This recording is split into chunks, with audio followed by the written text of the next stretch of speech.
Come with me as I show you around my 1 acre homestead. I can't remember if I introduced her yesterday, but this is Amaya. Okay, get down. She's my livestock guardian dog. So yesterday I showed you the main pasture, which is next to the house. Talked about the middle pasture. This is my back pasture. The chickens can go in the middle pasture or this back pasture. I do need to put the fence back up that separates the middle and the back pasture.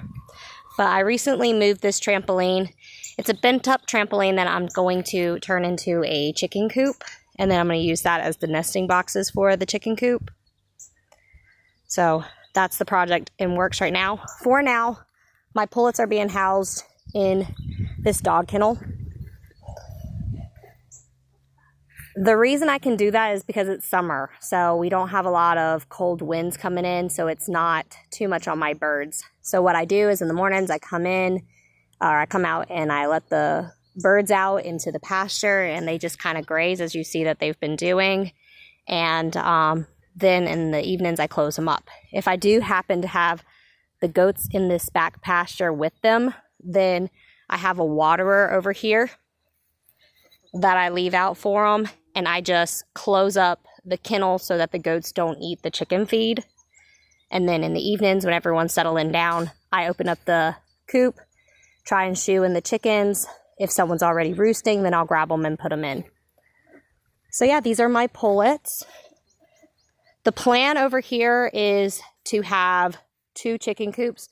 The trampoline will be one, and then I'm going to build one between my buck pen and the dog kennel. And the dog kennel will either be for raising meat birds, which I'd like to do from time to time. I don't raise them a lot because of the fact that it's a lot to process on my own. Or I will use the dog kennel for like a catch pen for the pigs when I have a vet coming out. It's really good for things like that because when the pigs are in the wooded lot, it's really hard to do anything if we need to vaccinate them. Hey, pretty chickens. Hey, Bandit boy. Bandit is an older buck. I actually just got him this year. He is big for a mini goat, so I'm actually hoping he'll add size, whereas Goose adds the dairiness and the really good udders. So he should add a little bit of size, and he has really good udders compared to what my current does have. So I shouldn't have any loss in quality by breeding him. So he will be bred to Goose's girls. Won't ya? And then I have one sister to Goose that he'll also be bred to. So this is his paddock. You hear the water running. I just filled up their water trough, and then I'm going to go fill up some mud holes for the pigs. But this is his paddock. That is, if you're wondering, my neighbor's garden. He always has a exceptional garden every year. He actually just gave me a cabbage that I'm working on making into sauerkraut. So, do you like that cold water, Miss Mika? So I actually already fed the pigs. They haven't ate quite all their feed. Bacon, you gotta get off the hose so I can move the hose to your hole. Come on, Bacon. Hey, buddy. So I raise Kunekunes, and the reason I raise Kunekunes is they are smaller than most commercial hogs.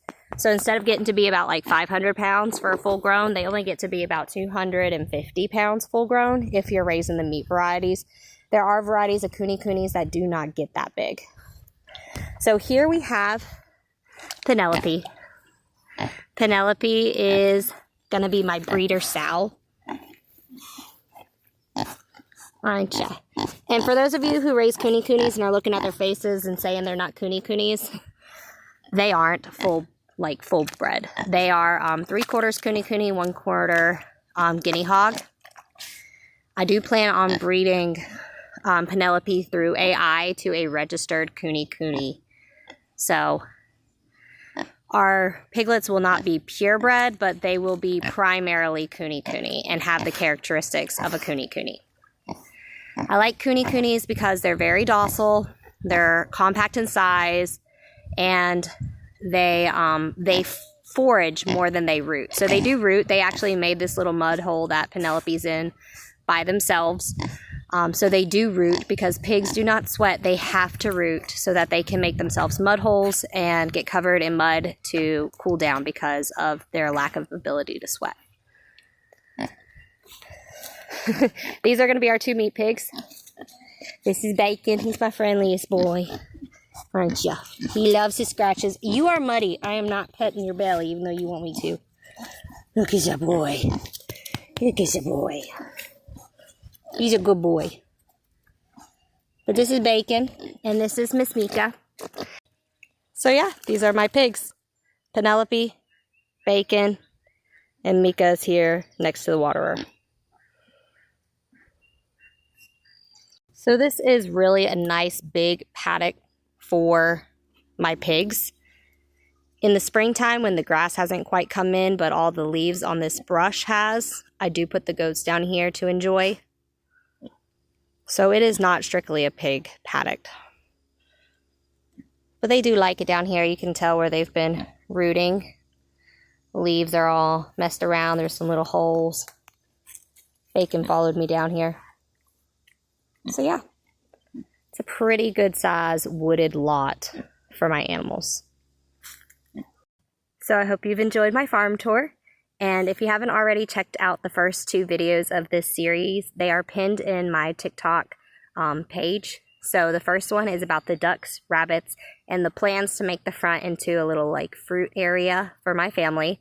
And then the second video is about my goats and my garden and future plans for this place. So thank you for your support, and I hope you've enjoyed this 1 acre farm tour.